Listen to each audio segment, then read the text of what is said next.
우리 시간 다 함께 자리에서 일어나셔서 오늘 우리에게 주시는 하나님의 말씀 함께 보겠습니다. 오늘 우리에게 주시는 하나님의 말씀은 고린도전서 3장 5절부터 8절까지 말씀입니다. 고린도전서 3장 5절부터 8절까지 말씀 제가 읽겠습니다. 그런즉 아볼로는 무엇이며 바울은 무엇이냐? 그들은 주께서 각각 주신 대로 너희로 하여금 믿게 한 사역자들이니라. 나는 심었고 아볼로는 물을 주었으되 오직 하나님께서 자라나게 하셨으니 그런즉 심는 이나 물 주는 이는 아무것도 아니로되 오직 자라나게 하시는 이는 하나님뿐이니라. 심는 이와 물 주는 이는 한 가지이나 각각 자기가 일한 대로 자기의 상을 받으리라. 아멘. 이는 오늘 우리에게 주시는 하나님의 말씀입니다. 자리에 앉아주시기 바랍니다. 오늘도 함께 예배하는 우리 모두에게 주님 주시는 참된 평화가 충만하게 임하기를 간절히 소원합니다. 지난주에 말씀을 드렸듯이 본질을 잊은 신앙은 무속과 다를 것이 없고 그렇게 신앙생활을 하는 인생은 세상에서 가장 불쌍한 인생임에 틀림없습니다. 아주 오래전에 한 선배 목사님께서 심겹게 목회하시는 것을 본 적이 있습니다. 이유인즉 교회를 구성하고 있는 교인의 대부분이 한 집안 사람들이었기 때문인데요. 이 목회자와 교인들이 서로 의견을 나누고 또 마음을 합하여 기도함으로 교회의 방향성을 제시하는 것이 아니라 그 집안의 어른, 그 교회를 구성하고 있는 그 집안의 어른인 장로가 원하고 바라는 대로 교회의 모든 일들이 결정된다는 것이었어요. 이야기를 들으니까 그렇게 목회자와 교인들이 함께 뜻을 나누고 기도하는 대로 그렇게 하나님의 일을 해나가는 게 아니라 그 한 사람의 의견으로 교회가 좌지우지되다 보니까 참 목회하는 게 힘들다라는 이야기를 하시더라고요. 결국 그 선배 목사님은 그 교회에서 오래 목회를 하지 못하셨고요. 다른 교회로 곧 옮겨가시게 됐습니다. 그런데 목회를 하다 보니까 많은 교회들 안에 이렇게 주인 노릇하는 분들이 있는 것 같아요.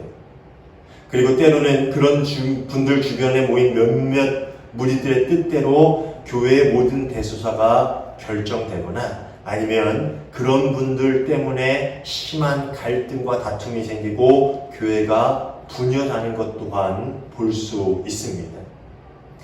얼마 전에 정말 인기 있던 드라마가 하나 있었는데요.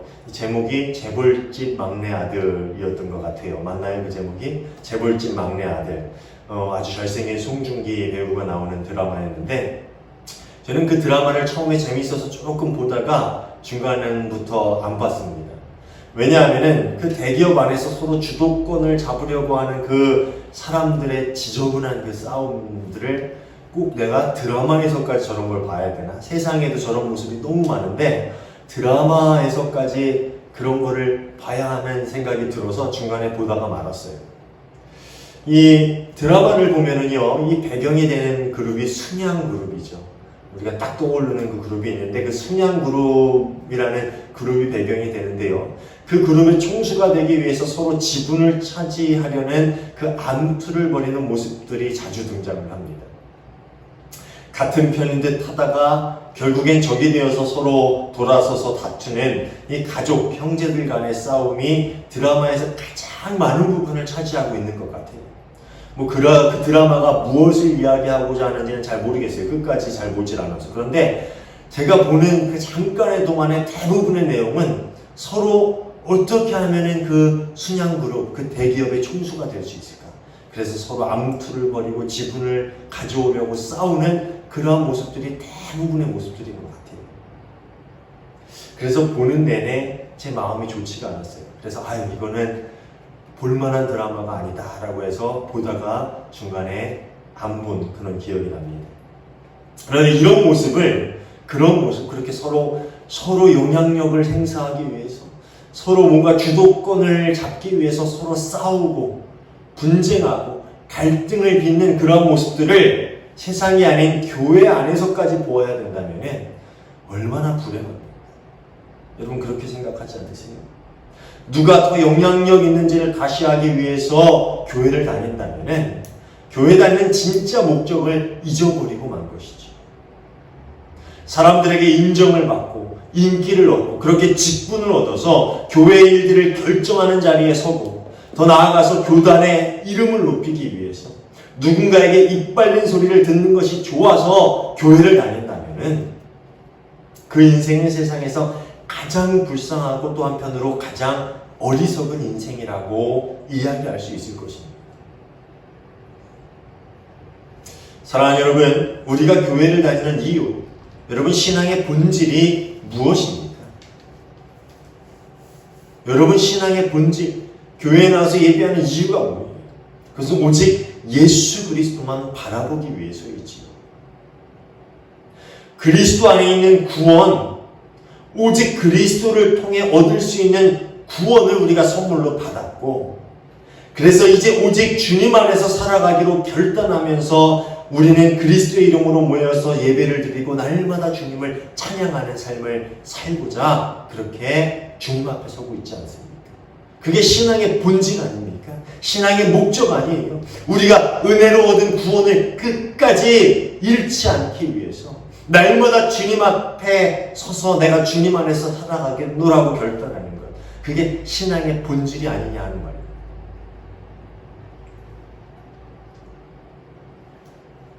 그리고 그렇게 그 신앙의 본질을 가지고 모인 신앙 공동체가 형성이 되다 보니까 교회 안에서 다양한 직무를 맡기 위해서 직분이 생기는 거죠. 그리고 각자에게 맡겨진 사역을 감당하는 부서들이 생기는 거죠. 진짜 본질은 우리가 예수 그리스도를 바라보고 이 세상 가운데 이 땅 위에 하나님의 나라를 세워가기 위해서 모이는 거예요. 그게 교회입니다. 그게 교회의 본질이고 목적이에요. 그리고 교회가 그렇게 모이다 보니까 각가지 다른 사역들을 감당하는 거지. 그 사역이 본질이 아니라는 거예요. 어떤 분은 식당 봉사, 어떤 분은 청소, 어떤 분은 찬양 운행, 어떤 분은 성가대, 어떤 분은 예배 준비 등등 다양한 직분을 맡아서 교회에서 봉사를 하는데, 다양한 직무를 감당하는 한 가지 목적은 오직 하나, 교회의 모든 일들을 통해서 이 땅에 그리스도께서 드러나시도록 하기 위함이죠. 하나님의 영광이 이 땅 가운데 드러나고 하나님 나라가 세워지게 하기 위해서 우리가 그 다양한 직분들을 감당하는 거예요. 그리고 다양한 직분을 받고 교회에서 각자의 처소에서 봉사하는 거지. 어떤 부서가 더 좋고 어떤 직분이 더 영향력이 있고 어떤 직무가 더 멋있어 보이고 이런 거 없어요. 뭐 목사면은 대단한 거고 평신도면 별거 아니고 그런 게 어디 있습니까? 우리가 한 가지 목적을 위해서 다양한 직무를 맡은 사람들이라는 거예요. 모두가 다 같은 것이라는 말입니다. 만약에 마음속으로 이런 것을 따지게 된다면 그 순간부터 그분은 이미 거룩한 일의 목적을 잃어버린 것과 다름없습니다. 그렇다면 안 하니만 못한 일이 되어버리고 마는 것이지요. 제가 목회자를 하는 것이, 목사라는 것이, 설교라는 것이 누군가에게 칭찬받고 싶어서 아니면 교단 내에 영향력을 행사하고 누군가에게 좀 위험 있는 존재가 되고 싶어서 아니, 그 목적이 아니라 여러분이 청소를 하고 교회에 나와서 봉사를 하고 헌신을 하고 보이지 않는 곳에서 그렇게 하나님을 위해서 일하는 그 모든 것, 그리고 제가 강단에서 이렇게 설교하는 그 모든 일의 목적이 다 하나라는 거예요. 그게 뭐냐? 이 땅에 하나님의 나라를 세워가기 위함이라는 것이죠.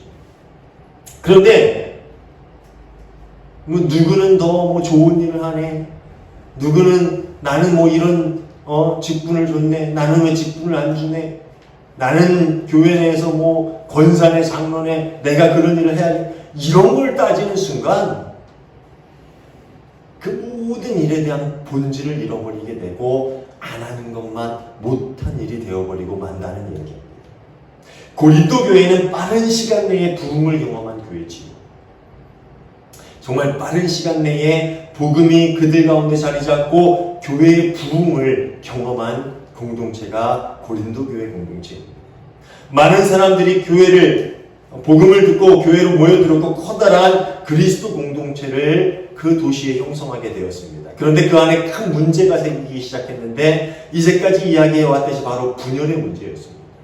그리고 분열의 문제의 가장 큰 원인이 뭐냐? 아까 얘기했던 그 이유예요. 서로 우위에 있다고 생각하는 마음, 서로 자기가 잘났다고 생각하는 마음, 서로 자기가 더 낫다고, 더 위에 있다고 생각하는 그 마음, 서로가 공동체 안에서 조금 더 영향력을 행사하려는 그 욕심, 그것이 고린도 교회 안에서 분열을 만들어낸 원인이었다는 것입니다. 그들은 각각 무리를 만들기 시작했는데 서로 지향하는 바가 같은 이들끼리 당을 만들기 시작했어요.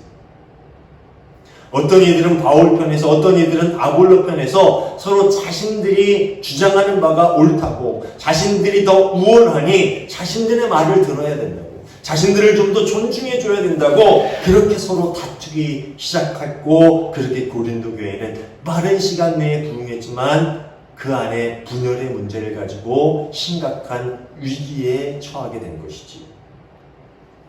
바울 사도가 이야기하는 것으로 미루어 보건대 이 바울과 아볼로는 고린도 교회 안에서 가장 영향력 있었던 두 무리였던 것으로 보여요. 바울파, 아볼로파가 아마 고린도 교회 안에서 가장 영향력 있었던 무리였던 것 같아요.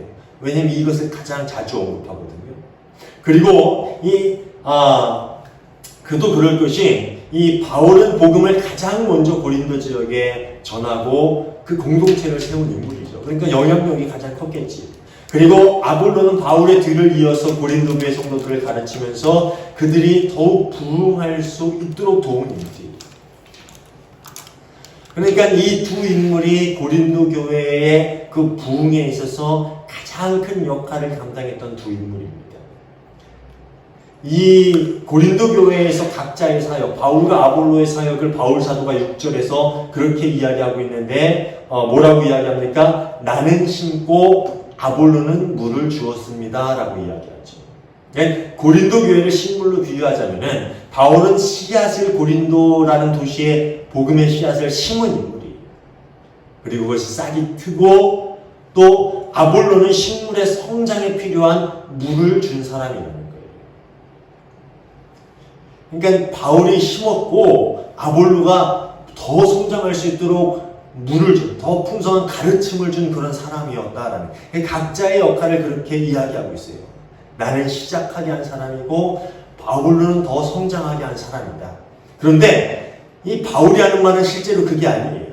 바울이 하고자 하는 말, 정말 강조하고자 하는 말은 그 뒤에 있지요. 6절 후반부 말씀에 뭐라고 나와 있습니까? 그러나 하나님께서 자라나게 하셨습니다. 바울이 정말 이야기하고자 하는 말은 이거예요.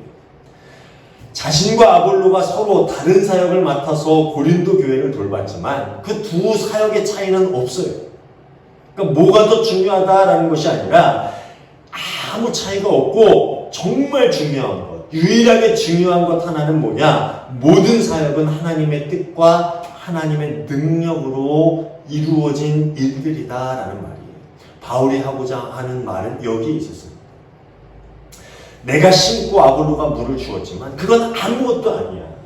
서로 사역이 다르지만 무엇이 더 소중하고 무엇이 좀 덜하고 이것은 없고 그냥 같은 사역이다. 그런데 그 사역은 아무것도 아니다. 둘 다 아무것도 아니다.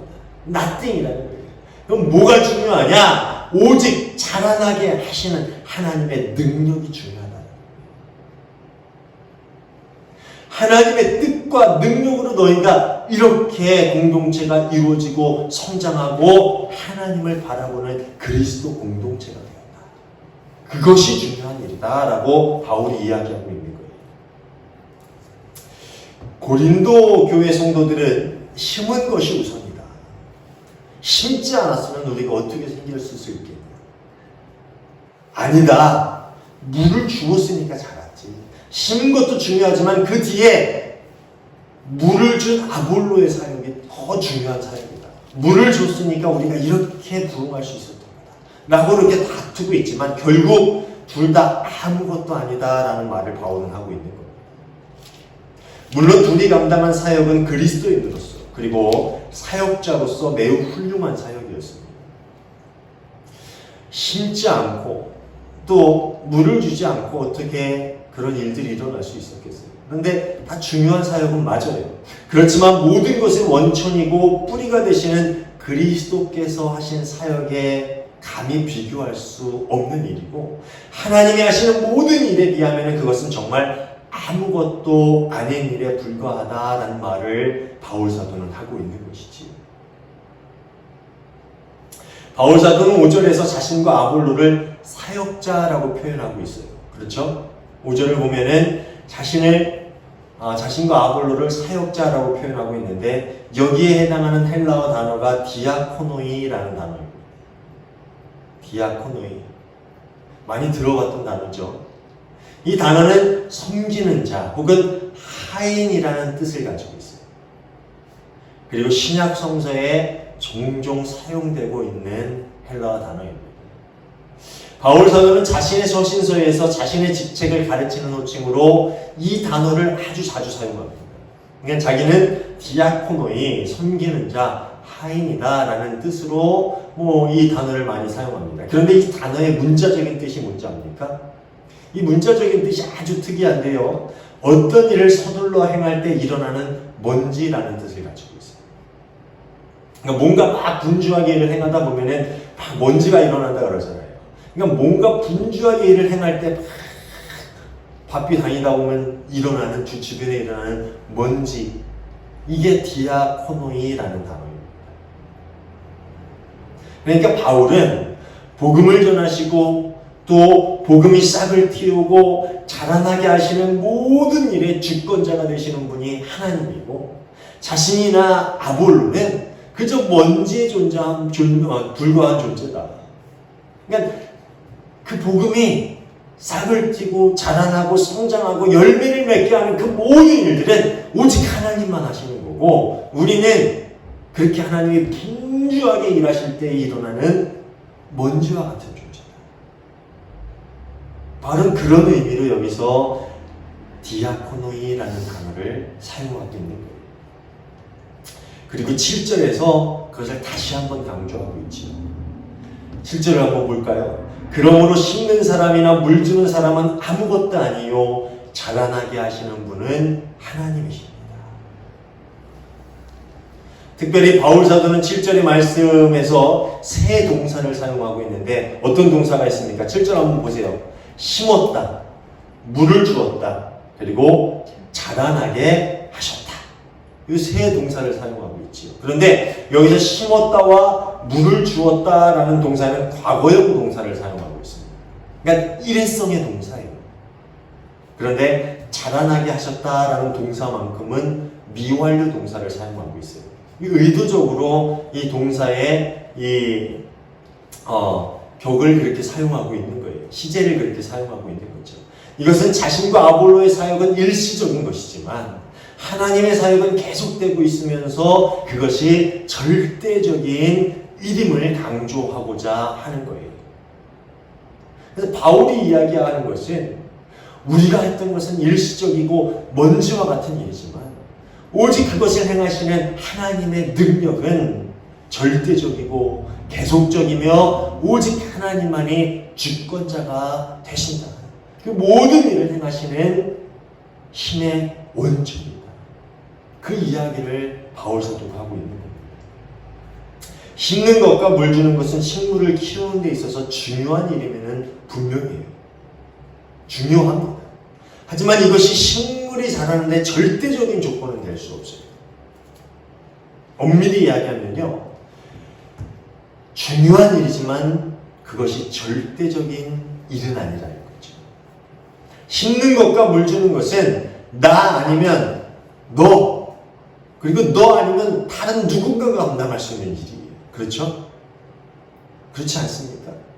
그런데 식물이 자라나게 하는 것, 열매를 맺게 하는 것은 그 누구도 할 수 없어요. 그것은 오직 하나님만 하실 수 있는 일이지. 제가 옥상에 텃밭을 가꾸는 게 취미입니다. 그래서 텃밭을 가꾸기 위해서 겨울에도 참 부지런히 준비를 해요. 거름을 놓고 또 한 해 거뒀던 그 작물 중에 잘 썩지 않는 딱딱한 그런 나무처럼 줄기가 두꺼운 것들은 햇볕에 말려서 그것을 태워가지고 재로 만들어서 다시 그 위에 뿌립니다. 그리고 봄이 되면 그것을 뒤집어 엎어지고 이제 씨앗을 심을 준비를 해요. 그리고 씨앗을 심고 물을 주고 열심히 가꿔요. 그런데 작년에 제가 정말 그 모든 작물 중에 가장 애정을 쏟는 작물이 하나 있는데 블루베리 나무거든요. 블루베리 농사를 망쳤습니다. 제가 정말 열심히 키웠는데 망쳤어요. 물론 망친 이유가 있겠지. 근데 제가 그것을 망치면서 느낀 것이 있어요. 이게 뭐냐? 아무리 애를 써도 열리게 하는 그 모든 섭리는 하나님의 손 안에 있다. 제가 그걸 느꼈어요. 식물이 자라는데 심고 물을 주는 거 중요하죠. 그런데 결정적인 것, 그 모든 일의 절대적인 조건은 오직 하나님의 손 안에 있다는 거예요. 마찬가지로 교회에서 행해지는 사역들 역시 교회가 성장하고 또 복음이 세상에 전해지게 하는데 중요한 사명임에는 분명해요. 여러분이 하시는 모든 사역이 정말 하나님의 나라를 세워가고 이 땅에 복음이 전해지게 하는데 중요한 요소임에는 분명합니다. 그런데 교회가 성장하고 성도들이 구원을 얻는 것은 오직 하나님께만 달린 문제예요. 부인할 수 있는 분 있습니까? 여러분이 열심히 헌신하고 복음을 열심히 전하는 것 하나님 나라를 확정하는 데 중요한 요소이지만 결정적으로 교회가 성장하고 복음이 전파되고 또 그 복음을 들은 성도들의 구원을 받는 것, 그것은 하나님의 손길에만 달린 거죠. 절대적인 힘은 하나님의 손 안에 있다라는 거예요. 그리고 또 한편으로 아까 얘기했듯이 그것이 나 아니면 안 되는 일이 아니에요. 반드시 나만 할 수 있는 일은 아니라는 거예요. 나 아니면 너 아니면 다른 누구든지 감당할 수 있는 일이지. 여러분, 제가 설교를 전하지 않으면 하은교회 설교를 전할 사람이 없습니까? 하나님 말씀 전할 사람이 없어요? 많죠. 왜 없습니까? 저 아니면 다른 누군가가 전하겠죠. 여러분이 맡고 있는 사명도 마찬가지예요. 여러분 아니면 그 일 못합니까? 가끔 교회에서 분열이 생기면은 내가 이거 안 하면 누가 하나 보자, 이 일 잘 되나 보자 하고 내팽개치고 돌아서는 분들이 있어요. 그럼 그 일이 망합니까? 아니죠. 착각하지 마세요. 내가 잘나서 나 아니면 이 일을 할 수 없어서 내가 이 사명을 감당하고 있는 게 아니에요. 먼지와 같은 우리에게 하나님께서 귀한 사명을 맡겨주신 거죠. 선물로 주신 거예요. 그렇기 때문에 우리는 그 사명을 감당할 수 있는 힘과 능력을 주신, 그 기회를 주신 하나님께 감사한 마음으로 그 일들을 감당해야 하는 것입니다. 그리고 또 한 가지, 하나님 나라를 위해서 행해지는 모든 사역은 동일한 일이라는 것을 우리는 알아야 돼요. 심는 이와 물 주는 이는 하나님께서 그들을 통해 역사하실 때만 그 모든 일에 의미가 있는 거예요. 심을 때 하나님이 역사하지 않으시면요, 삭이 나지 않아요. 물 줄 때 하나님이 역사하지 않으시면 자라나지 않습니다. 그게 자연의 섭리예요. 사역도 마찬가지입니다. 우리가 봉사할 때 하나님이 역사하지 않으시면 그 일은 아무런 의미 없는 일이 되고 맙니다. 그렇기 때문에 어떤 사역이든 간에 서로 간에 우위를 이야기한다거나 중요하다, 덜 중요하다 그것을 다투는 일이 된다면 그것만큼 바보 같은 일이 세상에 없는 거예요. 8절을 한번 볼까요? 심는 이와 물 주는 이는 한 가지이나 각각 자기가 일한 대로 자기의 상을 받으리라. 바울이 복음을 전하고 떠난 것이나 아볼로가 후에 와서 성도들에게 더욱 풍성한 가르침을 준 것이나 어떤 것이 더 귀한 것이라고 경쟁할 수 없는 것인데 모두가 하나님께서 각 사람의 필요에 따라서 행하신 일인데 그것을 가지고 서로 자기가 따르는 스승이 더 귀한 일을 했다고, 더 잘났다고 다툰다면 그것이 얼마나 어리석은 일입니까? 마찬가지로 교회에서 모든 일이 이와 같다는 거예요. 힘는 거나 물 주는 거나 다 같은 일이라는 거예요. 무엇이 더 중요하고 무엇이 덜 중요하고 무엇이 더 귀하고 무엇이 더 덜 귀하고 이런 게 없다라는 거예요. 모두가 하나님이 역사하시면은 동일하게 귀한 일이라는 거죠. 목사가 강대상에서 하나님을 선포하는 일이나 성도가 토요일에 와서 교회를 청소하는 일이나 모든 것이 하나의 목적을 하나의 목적을 위해서 행해지는 동일하게 가치 있는 사역이라는 거예요. 어떤 사람은 성도들 앞에서 눈에 띄는 일을 하기 때문에 더 귀하고 더 가치 있는 사역을 하는 거고, 어떤 사람은 더 눈에 띄지 않는 교회 구석에서 보이지 않는 주방 구석에서 봉사하는 일을 하기 때문에 덜 소중하고 좀 천한 봉사를 이런 거예요? 그렇지 않죠.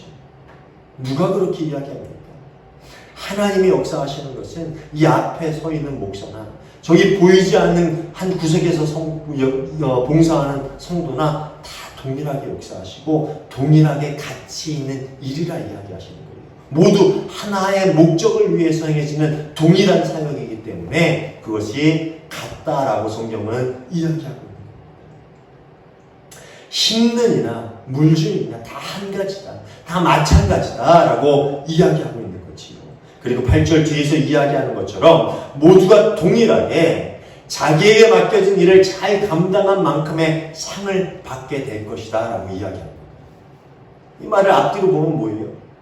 모든 일을 다 맡겨진 일대로 동일한 상을 받게 된다는 거예요. 다만 자기에게 맡겨진 일한 대로 그 사역을 잘 감당한 대로 상을 받게 된다는 거예요. 목사는 더 큰 상을 받고 성도는 조금 덜한 상을 받습니까? 목사는 대상 받고 성도는 은상 받나요? 말도 안 되는 거죠. 본문에서 이야기하는 상은 문자 그대로 보면은 일의 대가로 지불되는 정당한 보수를 뜻하는 헬라어 단어이지만 이어서 나오는 13절이나 또 그 뒤에 나오는 고린도전서들의 내용들을 보면은요, 이 종말론적인 의미를 가지고 있는 단어입니다. 결국엔 하나님께서 이 땅에 다시 오셔서 세상을 심판하시는 그날에 너희에게 준 그 사명을 얼마나 잘 감당했는지에 따라서 동일하게 상급을 부어주시겠다라는 그런 의미를 가지고 있는 거예요. 마지막 날에 각 사람의 맡은 사명을 잘 감당한 만큼의 상급을 주시겠다는 거예요. 그게 어떤 상급인지 우리는 알 수 없지요. 다만 그것이 우리가 바라봐야 할 궁극적인 목표라는 것을 우리는 알고 있습니다. 내가 교회에서 이만큼 봉사했는데 왜 살아가는 하나님이 나한테 상을 주지 않으세요? 고린도전서에서 이야기하는 그 상은 그 상이 아니에요. 결국에 궁극적으로 하나님을 다시 만나게 되는 그날에, 하나님이 다시 이 땅을 심판하시러 오시는 그날에 우리에게 주실 그 궁극적인 상급이라는 것이지. 사랑하는 여러분, 오늘 교회 안에서 우리에게 맡겨진 일이 무엇이든지 그 일을 감사함으로 여길 수 있는 저와 여러분 모두가 되시기를 바랍니다. 어떤 사역이든 다른 이들과 비교하지 않기를 바랍니다. 우리는 하나님의 나라라는 하나의 목적을 향한 동일한 사역을 감당하고 있는 이들이에요. 모두에게 주목받는 설교를 하는 목사나 보이지 않는 곳에서 조용히 봉사하는 작은 손길 하나, 모두가 하나님께서 동일한 은혜로 역사하심으로 하나님의 나라를 이루어가는 귀하고 거룩한 사역임을 잊지 않으시길 바랍니다. 하다못해 기도하는 시간에 전등을 끄는 그 일 하나, 그 하나님 우리에게 맡겨주신 설교나 그거나 다 동일한 사역이라는 거예요. 목사나 장로나 성도나 모두 하나님이 우리에게 맡기신 동등한 직분이라는 거예요. 모두가 그렇게 동일한 은혜로 역사하심으로 하나님의 나라를 우리에게 이루어가라고 맡기신 그 사명을 잘 감당할 수 있는 저와 여러분 모두가 되시길 바랍니다. 하나님께서 동일한 은혜로 역사하시면서 하나님의 나라를 이루어가는 그 귀한 사역을 우리에게 맡기셨음을 우리가 기억하면서 맡은 일들을 잘 감사함으로 잘 감당해서 하나님께서 예비하신 귀한 상급을 다 받을 수 있는 저와 여러분 모두가 되시기를 주님의 이름으로 축원합니다. 기도하겠습니다. 하나님 감사합니다. 저희를 너무나도 사랑하여 주셔서 주님의 나라를 위한 귀한 일들을 맡겨주시고 그 일들을 잘 감당할 수 있는 힘과 능력을 주심에 감사를 드립니다. 저희가 맡은 일들이 모두 동일한 것이니 하나의 목적을 향한 동일한 사역임을 늘 기억하게 하여 주시옵고 작은 것 하나 소홀히 여기지 않고 불평하지 아니하고 감사함으로 정말 귀하게 그 사역을 감당할 수 있는 저희 모두가 되게 하여 주시옵소서. 그래서 주님을 만나는 그날 주님께서 저에게 맡기신 사역을 잘 감당하였노라고 주시는 그 상급을 받고 기뻐함으로 주님의 나라의 삶을 살아갈 수 있는 저희 모두가 되게 하여 주시옵소서. 오늘 하루도 저에게 맡기신 일들을 잘 감당하겠노라고 주님께 결단하며 나아오길 원하오니 주님 능력을 더하여 주시고 저희에게 은혜를 베풀어 주시옵소서. 늘 주님께서 함께 하심을 믿고 감사하며 예수님 이름으로 기도하옵나이다. 아멘.